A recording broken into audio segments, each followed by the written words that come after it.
नमस्कार दर्शकों, बहुत दिनों बाद आज आपसे 5 की पड़ताल के इस प्लेटफॉर्म पर मुलाकात हो रही है। लेकिन आज का विषय जो है वो काफी ज्यादा इंपॉर्टेंट है क्योंकि पूरी दुनिया की निगाहें इस वक्त है इस्लामाबाद टॉक्स पर। इस वक्त पूरी दुनिया की निगाहें हैं पाकिस्तान पर, जहां पर उपराष्ट्रपति यूएस के जेडी वेंस पहुंच चुके हैं और वो बात कर रहे हैं शांति की, वो बात कर रहे हैं पीस की। क्योंकि पिछले 1 महीने से ज्यादा का वक्त हो गया है जब ईरान, इजराइल और अमेरिका के बीच ये महाजंग शुरू हुई। इनडायरेक्टली डायरेक्टली हर एक पक्ष पर इसका फर्क पड़ा।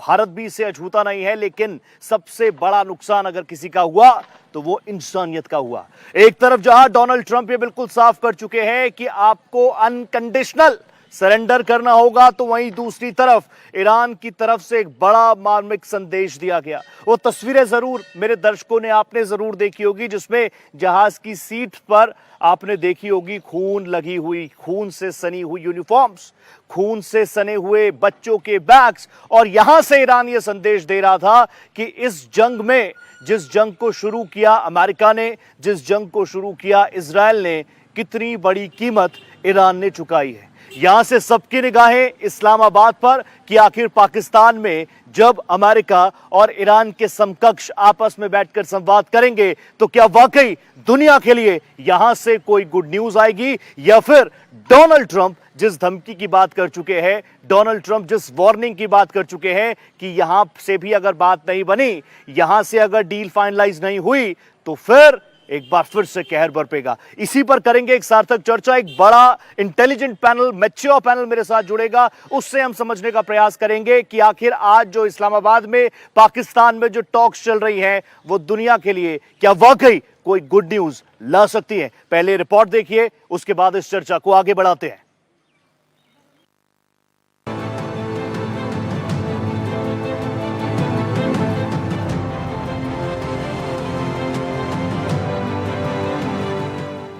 दुनिया की निगाहें इस वक्त इस्लामाबाद पर टिकी हैं। अमेरिकी उपराष्ट्रपति जेडी वेंस अपनी टीम के साथ पाकिस्तान की सरजमी पर है। मकसद ईरान के साथ उस खूनी जंग को खत्म करना जिसने पूरी दुनिया को दहला दिया है। शहबाज शरीफ से मुलाकात के बाद अब बारी उस बातचीत की है जिस पर तीसरे विश्व युद्ध की आहट टिकी है। लेकिन शांति के मेज पर बैठने से पहले ईरान ने एक ऐसा मंजर पेश किया जिसे देखकर कलेजा कांप जाए। ईरानी स्पीकर बागेर गलीबफ जिस विमान से पहुंचे, उसकी सीटों पर इंसान नहीं बल्कि मिनाब हमले के पीड़ितों की यादें बैठी थी। खून से सने स्कूल बैग और सफेद फूल चीख चीख कर दुनिया को बता रहे हैं कि युद्ध की कीमत मासूम बच्चों ने चुकाई है। ईरान इसे बातचीत नहीं बल्कि अपने हक की जंग बता रहा है। मगर दूसरी तरफ अमेरिका का रुख नरम बिल्कुल नहीं है। वार्ता शुरू होने से पहले राष्ट्रपति डोनाल्ड ट्रंप ने परमाणु बटन पर उंगली रखकर चेतावनी दे दी है। ट्रंप का साफ संदेश है, या तो मेज पर सुलह करो वरना ईरान पर अब तक का सबसे घातक हमला होगा। ट्रंप का यह अल्टीमेटम बातचीत की मेज पर दबाव बनाने की रणनीति है या विनाश का नया अध्याय, इसी पर बहस छिड़ी है। इस्लामाबाद की इमेज सिर्फ दो देशों का मिलन नहीं बल्कि दुनिया के भविष्य का फैसला है। एक तरफ मासूमों के खून से सने बैग जो युद्ध की विभीषिका की याद दिला रहे हैं, तो दूसरी तरफ ट्रंप की वो घातक चेतावनी है जो महाविनाश का संकेत दे रही है। सवाल ये नहीं कि कौन जीता या कौन हारा, सवाल ये है कि क्या इंसानियत इस बारूद के ढेर से सुरक्षित निकल पाएगी। क्योंकि अगर बातचीत नाकाम हुई तो इतिहास इसे शांति की आखिरी कोशिश के तौर पर याद रखेगा। Bureau report, Bharat express. तो ये रिपोर्ट आपने देखी है। रिपोर्ट बहुत सारी चीजों के साथ, बहुत एनालिसिस के साथ हमने आपके सामने इस रिपोर्ट को रखा है, क्योंकि दुनिया चाह रही है peace, this world wants peace. लेकिन क्या पाकिस्तान वो प्लेटफॉर्म बनने के काबिल है? क्या पाकिस्तान में वो मादा है कि अमेरिका भी उसकी बात सुन ले? हालांकि ये इम्पॉसिबल सा लग रहा है। ईरान उसकी बात सुन ले, ये भी कुछ इम्पॉसिबल सा लग रहा है। और क्या मीडिएटर या ब्रोकर पाकिस्तान इस जिम्मेदारी को निभाने लायक है भी या नहीं है, इसी पर एक सार्थक चर्चा करेंगे। मेरे साथ एक जबरदस्त पैनल जुड़ रहा है, जल्दी से आपका तारुफ करा देता हूं। मेरे साथ group captain U K Devnath sir जुड़ रहे हैं। देवनाथ सर नमस्ते कर रहा हूं, गुड इवनिंग कर रहा हूं आपको। मेरे साथ जाने माने foreign affair expert Sanjeev Shrivastava sir जुड़ रहे हैं। संजीव दा नमस्ते कर रहा हूं आपको। मेरे साथ कैप्टन पुनीत मल्होत्रा साहब जुड़ रहे हैं, वेस्ट एशिया एक्सपर्ट। सर आपको भी नमस्कार है, आपको भी जय हिंद है। पुनीत सर मैं शुरुआत आपसे ही कर रहा हूं। पुनीत जी मैं आपसे जानना चाह रहा हूं, वैसे तो वेस्ट एशिया के आप जानकार हैं, आप ग्लोबल पॉलिटिक्स पर बात करते हैं, लेकिन अनस्टेबिलिटी का दौर तो अब पूरी दुनिया में है। अब ये टॉक्स जिस तरीके से आगे बढ़ रही हैं, आपको लग रहा है कुछ पॉजिटिव निकल कर आ सकता है? What are you expecting sir? Sir, first and foremost, thank you for having me on this show, and good day to all Pleasure, the panelists pleasure, and you, sir. Sir, ऐसा है कि जैसे हम न्यूज में देख रहे हैं, Hezbollah Hamas पे तो इजराइल अटैक कर रहा है, तो वहां पे ट्रूस नहीं आ रहा है, नंबर वन। नंबर टू, अभी जो हम नहीं मतलब हमारे को जिसका कॉग्निसेंस नहीं है कि हूतीज अभी एक्टिवेट नहीं हुए हैं। और तीसरा सबसे ज्यादा इंपॉर्टेंट चीज, जैसे स्ट्रेट्स ऑफ हॉर्मुज, जहां से मैं बहुत बार निकल चुका हूं बहुत बड़े बड़े जहाजों को लेके, वहां पे जो ईरान है उन्होंने पूरा ज्योग्राफिया उसका चेंज कर दिया। जैसे मैंने पहले भी किसी शोध और आपके शोध में कहा था कि we pass through the marine traffic lanes which is known as TSS, traffic separation schemes. वो एक ऑटोनोमस बॉडी होती है, इंटरनेशनल मैरिटाइम ऑर्गेनाइजेशन, उन्होंने बनाई होती है। लेकिन अब ड्यूरिंग आफ्टर दिस वॉर पिछले 3 दिन से या 4 दिन से उन्होंने उसको अमेंड कर दिया। अब क्या है कि जितने जहाज अंदर जाएंगे वो ईरानियन कोस्ट से बहुत नजदीक होके जाएंगे, और आएंगे तो वो भी उसके नजदीक से होके आएंगे। एक आइलैंड लद्दाख है, उसके बेसिकली नॉर्थ एंड साउथ से आएंगे, और उसके नीचे का जो एरिया है वो सारा माइंड एरिया कर दिया, जहां से कोई जहाज नहीं निकल पाएगा। अब जब तक हम ये जो इनकी जो समझौते की बात सुन रहे हैं कि ये भी चाह रहे हैं, उसमें एक ये एजेंडा है कि हॉर्मुज स्ट्रेट को खोल दिया जाए, वो मुझको नहीं लगता कि खुलेगा, बिकॉज वहां पे ईरान 100% टोल टैक्स लगाएगा, and they will try to recoup whatever the losses they have suffered. Perfect perfect captain, आपने ओपनिंग बहुत शानदार दे दी मेरे शो को। मैं जल्दी से देव सर और संजीव सर के पास होके आता हूँ, एक एक रिएक्शन, उसके बाद आप ही लोगों का शो है। Dev sir like always smiling you are. Dev sir मुझे बताइए आप कि आप क्या एक्सपेक्ट कर रहे हैं, क्योंकि अब तो काफी वक्त हो चुका है, डी एस्केलेशन की प्रक्रिया उस दिशा में कोई कदम उठते हुए नजर नहीं आ रहा है, लेकिन पाकिस्तान में इस्लामाबाद टॉक्स, इससे क्या आप एक्सपेक्ट कर रहे हैं? दुनिया के लिए कुछ पॉजिटिव आएगा? रोहित, सबसे बड़ी बात पॉजिटिव तो यही है कि अभी तक पिछले 3 दिन से आज तीसरा दिन है, ईरान ने कोई मिसाइल इजराइल पर नहीं दागी, गल्फ स्टेट पर नहीं दागी, और इजराइल ने और अमेरिका ने भी कोई बॉम्ब्स ईरान पर नहीं गिराए। तो वो डेवलपमेंट अभी भी पकड़ पर है। बहुत छोटी सी एक दिक्कत ये आ रही है कि इजराइल अभी भी हमले कर रहा है हिजबुल्लाह के ऊपर लेबनान के अंदर घुसकर, और इससे गुस्से में आकर ईरान ने स्ट्रेट ऑफ हॉर्मुज को दोबारा बंद कर दिया है। तो अब अमेरिका को और इजराइल को कुछ करना पड़ेगा। लगता है डोनाल्ड ट्रंप नेतन्याहू के ऊपर दबाव डाल रहे हैं कि नेतन्याहू हिजबुल्लाह के ऊपर लेबनान के अंदर हमले बंद कर दें। और जब इसकी कंफर्मेशन हिजबुल्लाह के ग्राउंड कमांडर जो कि बेका वैली में है, लिटानी रिवर के पास हैं, जब वो कंफर्म कर देंगे कि आसमान से इजराइल के बम गिरने बंद हो गए, तो वो खबर ईरान को देंगे, और फिर ईरान उसको कंफर्म होने के बाद स्ट्रेट ऑफ हॉर्मुज को खोल सकता है। तो आज के लिए तो जो बातचीत हो रही है, इतना ही हो जाए तो बहुत बड़ी कामयाबी होगी। जी रोहित। परफेक्ट सर, वापस आ रहा हूं आपके पास। संजीव सर एक बार फिर से very good evening to you. Sanjeev दा, आप मुझे बता दीजिए, अब ये जो पूरी मीटिंग्स का सिलसिला चल रहा है, ये वाकई जो पीस प्लान की बात हम सुन रहे हैं लंबे वक्त से, उस दिशा में इंपॉर्टेंट कदम है, या फिर आप लोग ज्यादा बेहतर तरीके से समझते हैं जब इस तरह की घटनाएं होती है वॉर जस्टिफिकेशन शुरू हो जाता है? How do you see this sir? Rohit ji, good evening to my fellow panelist. और मैं कहूँगा कि आप बड़ी शांत जगह पे अभी खड़े हुए हैं, मैं बैकग्राउंड देख पा रहा हूँ जो कि बहुत सुंदर है, और कोलकाता में है आप, and you are having good time. Having said that, Yes. Sir. Having said that, let's come to the topic. मैं मानता हूं कि ये जो बातचीत है रोहित जी बहुत ही महत्वपूर्ण है और मेरा मानना है कि इस बातचीत की जो प्रक्रिया शुरू हुई है उसमें जो सबसे बड़ी चीज है वो है बुद्धिमत्ता की जीत हुई है. विजडम हैज प्रिवेल्ड और मैं आशा और कामना भी करता हूं कि ये जो विजडम है, ये जो बुद्धिमत्ता दिखाई जा रही है वो आगे भी कायम रहे.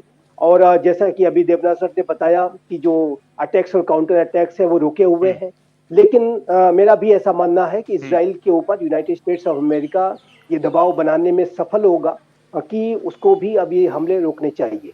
और इजराइल और यूनाइटेड स्टेट्स ऑफ अमेरिका ने दोनों ने एक ज्वाइंट कोलैबोरेशन के तहत 28 फरवरी के ऑपरेशन शुरू किए थे, जिसको कि इजराइल ने रोरिंग लायन का नाम दिया था और अमेरिका ने एपिक फ्यूरी का नाम दिया था. लेकिन ये जो युद्ध था वो उनका संयुक्त अभियान था और उसमें जो अब शांति वार्ता हो रही है उसमें इजराइल शामिल नहीं है. उसका कारण बहुत स्पष्ट है कि जो इजराइल है वो पाकिस्तान पर ट्रस्ट नहीं करता है और पाकिस्तान की जो और पाकिस्तान और इजराइल के बीच में जो इस समय मिसट्रस्ट है उसकी वजह से भी जो इजराइल इस वार्ता में शामिल नहीं है. लेकिन मेरा ऐसा मानना है कि अमेरिका जो भी निर्णय इस वार्ता के संदर्भ में आगे लेगा उसको इजराइल को अप्रूव करना होगा और इजराइल उसको इग्नोर नहीं कर सकता. और मैं इस बात को स्पष्ट रूप से देखता हूं कि दोनों ही पक्ष इस वार्ता को गंभीरता के साथ ले रहे हैं. यदि अमेरिका ने जेडी वेंस जो अमेरिका के उपराष्ट्रपति हैं उनको इस वार्ता को लीड करने के लिए भेजा है तो इससे पता चलता है कि अमेरिका किसको कितनी गंभीरता के साथ लेता है और अमेरिका भी ये उसके भी इम्पेरेटिव्स हैं. वो भी नहीं चाहता कि वो लंबे समय तक उसे युद्ध करना पड़े. वहीं ईरान की तरफ से आप देखिए रोहित जी तो गालिबाफ जो कि ईरानियन संसद के स्पीकर हैं, उसके साथ साथ विदेश मंत्री अराक्ची और अन्य जो टॉप लीडर्स हैं वो भी हैं. तो ईरान भी इसे गंभीरता के साथ ले रहा है और दोनों ही चाहते हैं कि इसमें एक प्रगति हो. और मैं ऐसा मानता हूं कि इसी तरीके की बुद्धिमत्ता अगर बनी रही तो आने वाले समय में इसके कुछ कंस्ट्रक्टिव आउटकम्स दिखेंगे. जो मैक्सिमलिस्ट पोजीशन अभी वो मेंटेन कर रहे हैं, लेकिन एक विन विन फार्मूले की तलाश अवश्य होगी जिसमें कि दोनों अपने आप को टोन डाउन करेंगे. और इस तरीके की आशा अंतर्राष्ट्रीय समुदाय भी कर रहा है, हमारा अपना देश भी अवश्य कर रहा है कि वहां पर एक कंस्ट्रक्टिव आउटकम निकले और ये जो पीस प्रोसेस जो शुरू हुआ है वो आगे बढ़े.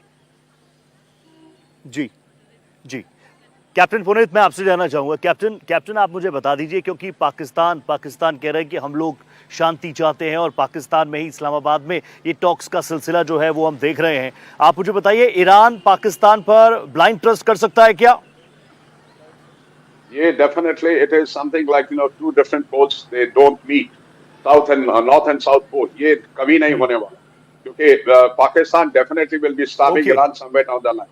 लेकिन एक मुद्दा जो मैं पहले भी बोल रहा था, and with due respect and without prejudice toward आपके माध्यम के थ्रू, कुछ चीजों पे मैं थोड़ा डिसएग्री कर रहा हूं कुछ पैनलिस्ट के साथ. बिकॉज जहां तक सर मुझे लगता है जी as far as Hormuz straits is concern, sir इसका मुद्दा जरूर रहेगा, क्योंकि Iran has redrawn the lines now, and I mean it, please mark my words. Iran has redrawn the lines of the straits of Hormuz.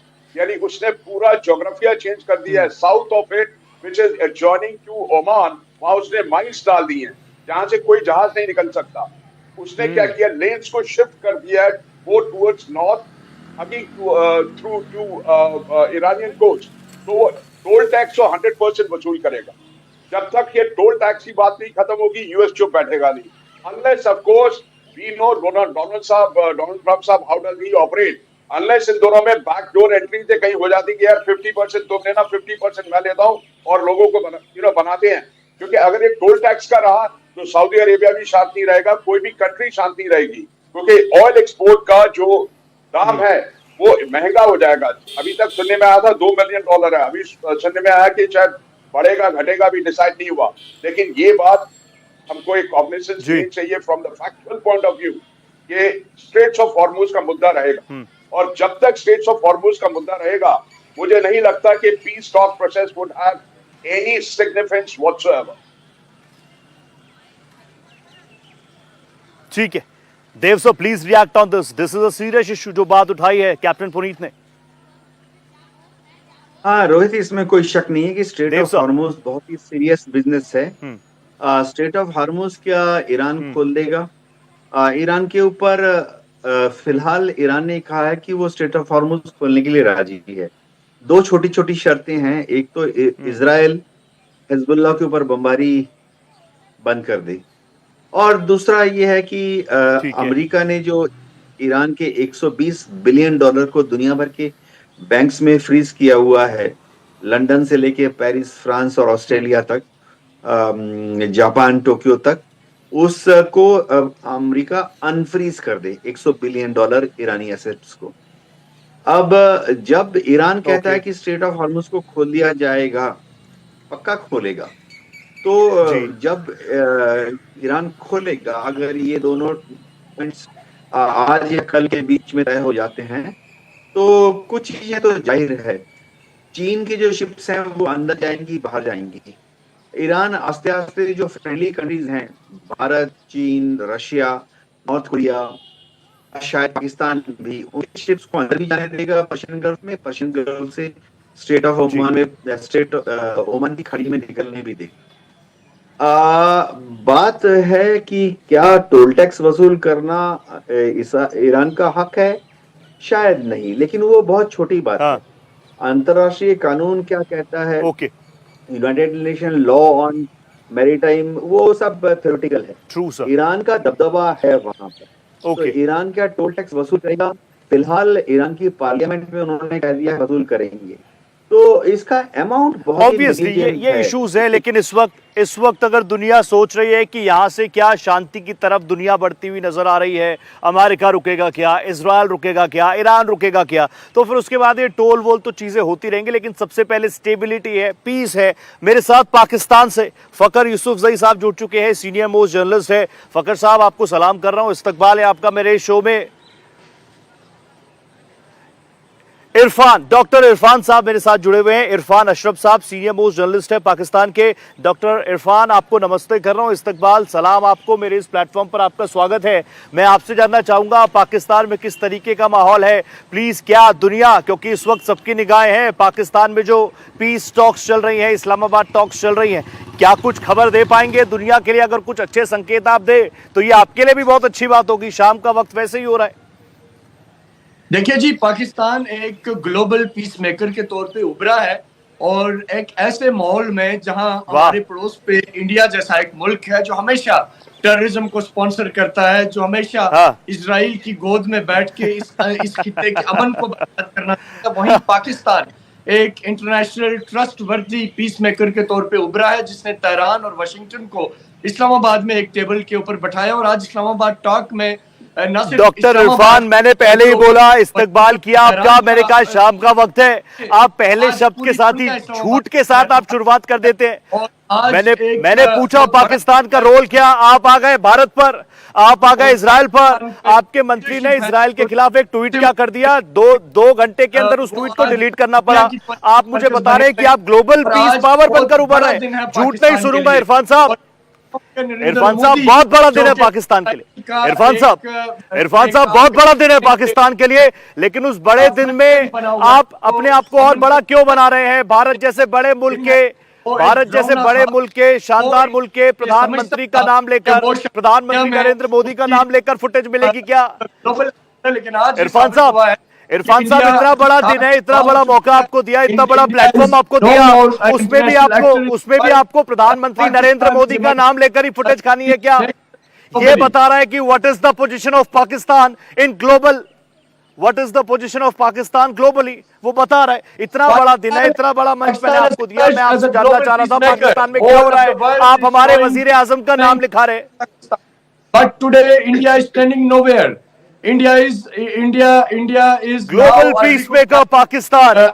America is in Pakistan. In the world, but Osama bin Laden was in Pakistan. American Marine Forces came and eliminated Osama bin Laden.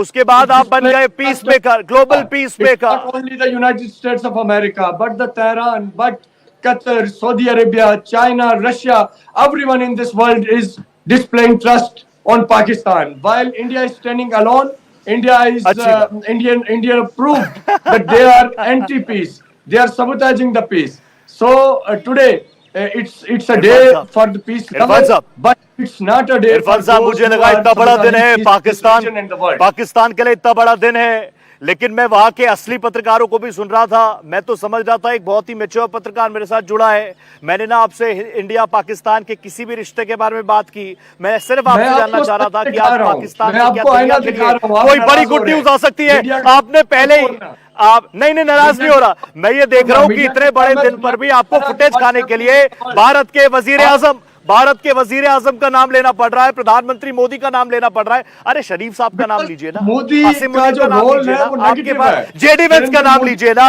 एक दफा भी Iran के ऊपर नहीं की। Narendra Modi Israel गए और उसके बाद ईरान के ऊपर अटैक हुआ। ये वो सिग्नल्स हैं जो दुनिया देख रही है, ये वो सिग्नल्स हैं जो दुनिया जान रही है, और दुनिया आज इंडिया से सवाल कर रही है कि why you are standing with terrorist. Iran ने फ्रेंडली मुल्कों की लिस्ट डाली है। मेरे देश के ship tanker strait of Hormuz से सेफली आ रहे हैं। आप बोल रहे हैं कि ईरान के साथ हमारे जो रोल है वो पाकिस्तान के साथ इतने अच्छे संबंध है, तो क्यों नहीं बैठे आपके साथ? पज़ेश्कियान ने आपको मुंह नहीं लगाया, पज़ेश्कियान ने आपको मुंह नहीं लगाया, बेंजामिन नेतन्याहू आपको पूछते नहीं है, नरेंद्र मोदी, खैर वो तो बहुत ऊपर लेवल के हैं, वो पाकिस्तान के साथ ज्यादा बात भी नहीं करते, लेकिन ठीक है कोई बात नहीं। I'll come back to you. Sanjeev sir will respond now. Sanjeev sir, जी ब्रदर, जोक बहुत हो गया। Now come to the topic. It's business now. It's serious. It's a serious topic now. बहुत जोक हो गए। संजीव सर प्लीज आप मुझे बता दीजिए, संजीव सर पाकिस्तान में हो रहा है, मैंने तो यही पूछा, पाकिस्तान क्या दुनिया को एक ग्लोबल मंच पर आकर कोई पॉजिटिव खबर दे सकता है क्या?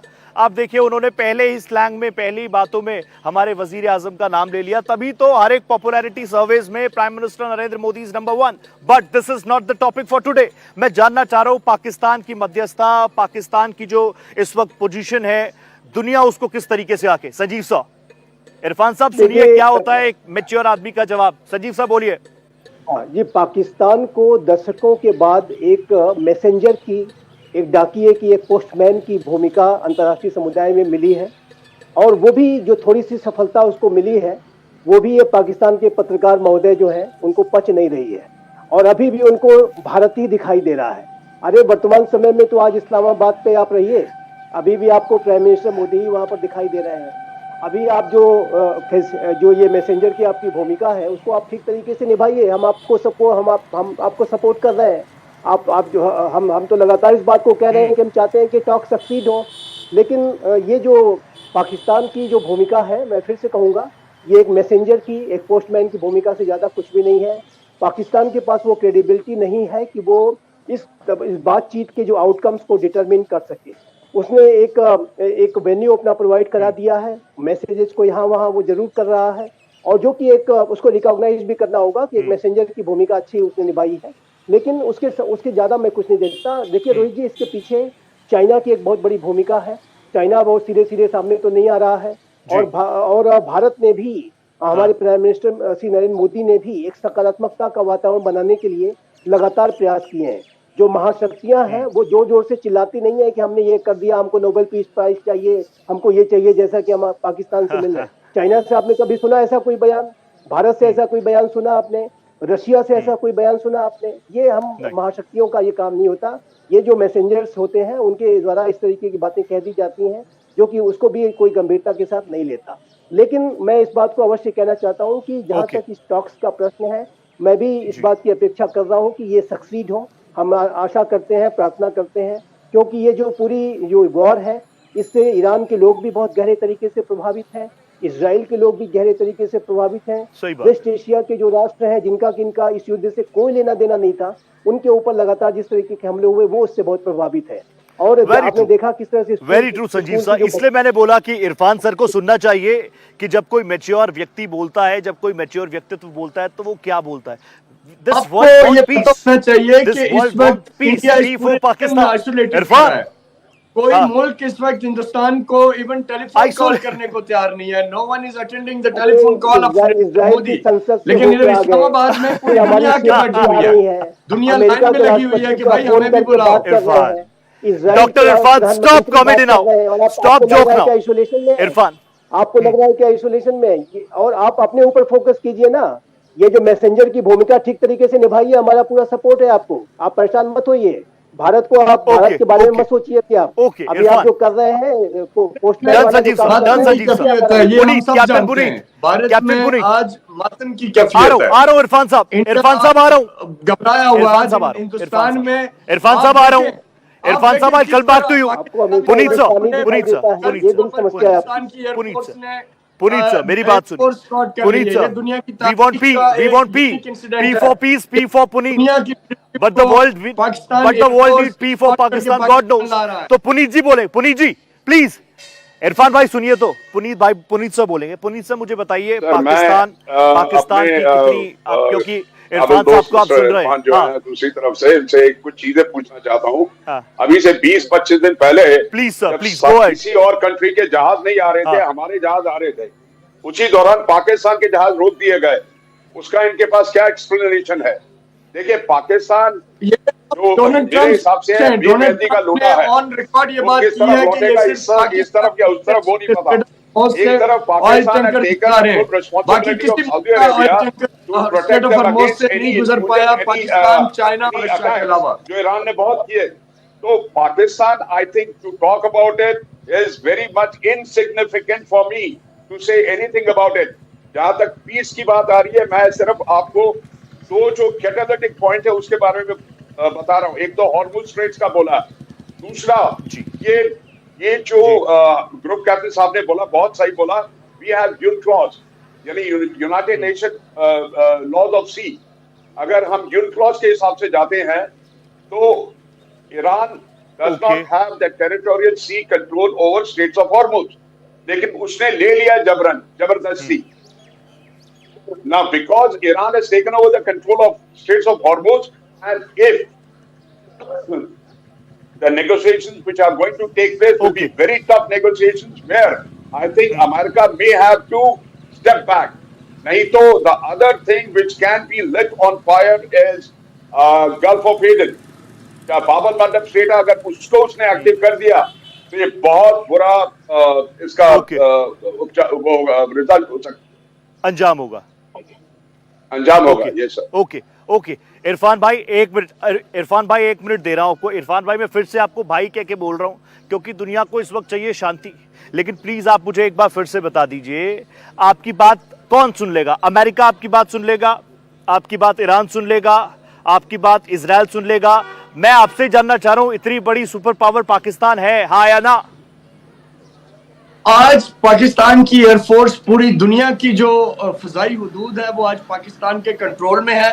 हम दुनिया के डेलीगेशंस को स्कॉट करके पाकिस्तान ला रहे हैं और यहाँ जो डायलॉग हो रहा है उसमें पाकिस्तान के field marshal general Asim Munir एक इम्पोर्टेंट उसके सेंटर ऑफ अटेंशन है। और पाकिस्तान तेहरान, वाशिंगटन और तमाम बड़ी पावर्स को एंगेज करके दुनिया के अमन के लिए काम कर रहा है। मैं ये आज आपको भी भाई कहते हुए ये कहूंगा, it's time for India to behave. आप भी अब अमन की बात करें, अमन की तरफ आए। आप इजराइल की गोद में बैठना छोड़ दें, आप दहशतगर्दी को स्पॉन्सर करना छोड़ दें, आप अफगानिस्तान को जीने दें। अब जब पाकिस्तान दहशतगर्दी की बात करता है ना, जब पाकिस्तान दहशतगर्दी की बात करता है तो ऐसा लगता है घड़ियाली आंसू। अब मेरे दर्शक बहुत स्मार्ट है, मेरे दर्शक जानते हैं घड़ियाली आंसू क्या होते हैं। क्या है ना, जब घड़ियाल अपने किसी शिकार को खाता है तो उसकी आंखों से आंसू निकलते हैं। तो इसका यह मतलब नहीं है कि घड़ियाली आंसू को बड़ा दुख हो रहा है। अब आप देखिए पाकिस्तान जो कभी कहते हैं खुद विक्टिम है टेररिज्म के, जिनके लॉन्च पैड्स को हम खत्म करते हैं, जो इनह्यूमन एट्रोसिटीज थी, जो बम्बिंग नहीं कहीं पर भी भारत तो वसुधैव कुटुंबकम की बात करता है। इरफान भाई, भारत वसुधैव कुटुंबकम की बात करता है। आप पाकिस्तान से हैं, हमने आपको ससम्मान यहाँ पर बुलाया ये बताने के लिए कि आप बताते मुझे कि पाकिस्तान के पास क्या रोड मैप है पीस का। वो नहीं बताया आपने, वो नहीं बताया आपने मुझे, वो नहीं बताया। वो आपको भारत, मैं कह रहा हूँ आप भारत के एक्सपर्ट्स को ही सुनिए, आप सीख जाएंगे, आपको पता लगेगा क्या बात करनी है। नाउ देवनाथ सर, इस वक्त एक बड़ी खबर आ रही है जल्दी से आपके टीवी स्क्रीन पर। देव सर तुरंत आ रहा हूं आपके पास, एक बड़ी खबर आपकी टीवी स्क्रीन पर है, वो आप देख लीजिए। आप जान रहे हैं लगातार पाकिस्तान में बातचीत का सिलसिला जो है, बातचीत के बीच ट्रंप ने एक बड़ा बयान भी दे दिया। कह रहा है कि ईरान जो है बड़ा नाकाम देश है, ईरान के पास कुछ नहीं है, नाकाम देश है ईरान। डोनाल्ड ट्रंप कह रहे हैं इससे पहले इन मीटिंग्स के शुरू होने से पहले डोनाल्ड ट्रंप धमकी भरे लहजे में वार्निंग देते हुए भी नजर आ रहे थे कि हमारी बात मानो। मैं ये समझना चाह रहा हूं यूके देवनाथ सर कि अगर ईरान इतना ही नाकाम देश है, इतना ही बेकार देश है, तो पिछले 40 दिनों से क्या हो रहा है? क्यों नहीं 4 दिनों में घुटनों पर ले आया अमेरिका उसको? दूसरा, जब हमारे पड़ोसियों में भी झगड़े हो जाते हैं और हम लोग सुलह कराने के लिए, कॉम्प्रोमाइज करवाने के लिए उनको मीटिंग में बिठाते हैं, तो देव सर उससे पहले इस तरह की वार्निंग आना ये क्या संकेत देता है? इसमें कोई शक नहीं है कि डोनाल्ड ट्रंप का ये जो बयान आया है बहुत ही गैर जिम्मेदारी भरा हुआ है। उनकी थोड़ी अपरिपक्व मानसिकता का सबूत है ये। डोनाल्ड ट्रंप बिजनेसमैन है, वो हमेशा सोचते हैं कि होटल खरीदना है, होटल बेचना है, तो खरीदने के पहले होटल की कीमत गिरा दो और बेचने के पहले होटल की कीमत बढ़ा दो। इस तरह से इंटरनेशनल डिप्लोमेसी काम नहीं करती है। एक माहौल बनाना चाहिए डोनाल्ड ट्रंप को, जिसके तहत अब इस्लामाबाद में बात हो रही है। एक खुशनुमा माहौल होना चाहिए, पॉजिटिव वाइब्स आना चाहिए, ताकि अमेरिकन डेलीगेशन और जो ईरानियन डेलीगेशन है वो एक कंस्ट्रक्टिव बिजनेस कर पाए। कंस्ट्रक्टिव बिजनेस क्या है? आज कंस्ट्रक्टिव बिजनेस ये है कि सबसे पहले हमें ये देखना है कि अब तक जो हासिल हो चुका है, यानी बमबारी बंद है, मिसाइलें दागनी जा रही हैं, उसको हम होल्ड करके रखना चाहते हैं, उसको हम बिगड़ने नहीं देना चाहते। दूसरी हमें क्या दरकार है? हमें दरकार है कि स्ट्रेट ऑफ हार्मुज खुल जाए, क्योंकि दुनिया भर के जो देश हैं डोनाल्ड ट्रंप पर दबाव डाल रहे हैं। अब स्ट्रेट ऑफ हार्मुज कैसे खुलेगा? ईरान खोलेगा। ईरान स्ट्रेट ऑफ हार्मुज खोलने के लिए राजी है, बशर्ते इजराइल हिजबुल्लाह के ऊपर बम गिराना बंद कर दे। तो यह चीज इजराइल के ऊपर कौन है जो इजराइल को बोल सकता है कि बम मत गिराओ लेबनान के अंदर? सिर्फ और सिर्फ अमेरिका। तो डोनाल्ड ट्रंप को अभी सिर्फ कुछ नहीं करना है, फोन उठाना है और नेतन्याहू को बोलना है कि भाई अगले कुछ दिनों के लिए हिजबुल्लाह पर हमला मत करो। बस इतनी सी बात है। बाकी जो 15 शर्तें हैं, 10 शर्तें हैं, वो तो हम आज से 2 हफ्ते बाद भी बात कर सकते हैं। जी इसके संजीव सर जल्दी से मुझे बताइए। संजीव सर, एक तरफ खड़े हैं अमेरिकन फोर्सेस, एक तरफ है डोनाल्ड जे ट्रंप, दूसरी तरफ है बेंजामिन नेतन्याहू। बेंजामिन नेतन्याहू क्या प्रण, क्या संकल्प, किस अग्रेशन के साथ आईडीएफ स्ट्राइक्स कर रही है? मुझे ये बताइए, अगर अमेरिका यहाँ पर टेबल टॉक्स में कुछ % भी सेटिस्फाई होता है, क्या इसका सीधा इम्पैक्ट बेंजामिन नेतन्याहू की कार्रवाइयों पर नजर आएगा कि नहीं आएगा? देखिए, अवश्य इजराइल को अमेरिका के जो भी निर्णय लिए जाएंगे उसको मानना होगा। और ये जो निर्णय जो अमेरिका जाहिर है कि जो भी निर्णय लेगा वो ईरान के संदर्भ में लेगा। जो लेबनान का जो विषय है, और लेबनान का टेक्निकली अगर देखें तो ये विषय जो इजराइल के साथ अभी है वो हिजबुल्लाह के साथ है, वो लेबनान के साथ भी नहीं है, क्योंकि हिजबुल्लाह एक आतंकवादी संगठन है जो कि अवश्य है कि वो ईरानियन इस्लामिक रिजीम का टेरर प्रॉक्सी है। लेकिन ये जो लड़ाई इजराइल हिजबुल्लाह के खिलाफ लड़ रहा है वो एक अलग लड़ाई है, उसका इस युद्ध से कोई लेना देना नहीं है सीधा सीधा। और इजराइल की हिजबुल्लाह के खिलाफ ये जो लड़ाई 7 अक्टूबर 2023 से चल रही है, जब हिजबुल्लाह ने हमास के समर्थन में इजराइल को टारगेट करना शुरू किया, तो उसके बाद से ही जो समय समय पर इजराइल के द्वारा हिजबुल्लाह पर हमले किए जाते हैं। और अभी आपने एक बार फिर से देखा कि जब 28 फरवरी को एक बार फिर से जब अमेरिका और इजराइल ने ईरान के विरुद्ध कार्रवाई की, तो एक बार फिर से हिजबुल्लाह ने इजराइल को टारगेट करना शुरू किया। तो इजराइल की जो लड़ाई है हिजबुल्लाह के खिलाफ है, लेबनान के खिलाफ भी नहीं है। और मुझे नहीं लगता कि इसका कोई इस वार्ता से लेना देना है। यदि ईरान ये कहता है कि नहीं इसको इसमें लेबनान को भी शामिल करना होगा, तो मुझे नहीं लगता कि ये कहीं से भी उचित है, वो एक अलग विषय है। और हिजबुल्लाह और इजराइल के बीच में एक सीज फायर पहले से अलग तरीके का हुआ था, और एक बार अगर फिर से कोई बातचीत होगी तो वो हिजबुल्लाह और इजराइल के बीच में होगी। उसमें ईरान का कहां से कोई से बनता है? लेकिन ये बात, इसमें कोई दो राय नहीं है। चाहे हिजबुल्लाह हो, चाहे वो हमास हो, चाहे हूती हो, जितने भी आतंकवादी संगठन है, पाकिस्तान के बाद और पाकिस्तान से भी बड़ा अगर कोई टेररिस्ट स्टेट रहा है तो वो ईरान की इस्लामिक रेजिम रही है, जिसने आतंकवाद को हमेशा से सपोर्ट देने का काम किया है, आतंकवादियों को प्रश्रय और सपोर्ट देने का काम दुनिया जानती है संजीव सर। लेकिन क्या है ना कि हम भारत है, हम बड़े मुल्क है, मैच्योर मुल्क है, दुनिया की चौथी बड़ी अर्थव्यवस्था है, और ऐसे में हम जब वसुधैव कुटुंबकम के साथ आगे बढ़ते हैं तो हम ये चाहते हैं कि दुनिया के किसी भी कोने में एक तिनका खून भी ना बहे, किसी को इतनी सी चोट भी ना लगे और जंग जैसे हालात तो कभी बने ही ना। बहरहाल आप सब लोग मेरे साथ जुड़े, Dev sir, pleasure having you, thank you so much. Sanjeev ji thank you. Captain Puneet, आगे भी आपके साथ जुड़ूंगा, काफी इंपॉर्टेंट फैक्ट्स रहते हैं आपके पास, thank you so much. Doctor Irfan, बहुत बहुत धन्यवाद आपका। तो देखिए, इस्लामाबाद टॉक्स जारी है, लेकिन यहां से पीस प्लान को लेकर क्या कुछ कदम उठते हैं उस पर भी हमारी नजर रहेगी इस खास डिबेट पे 5 की पड़ताल में। आज मेरे साथ इतना ही, दीजिए इजाजत, नमस्कार।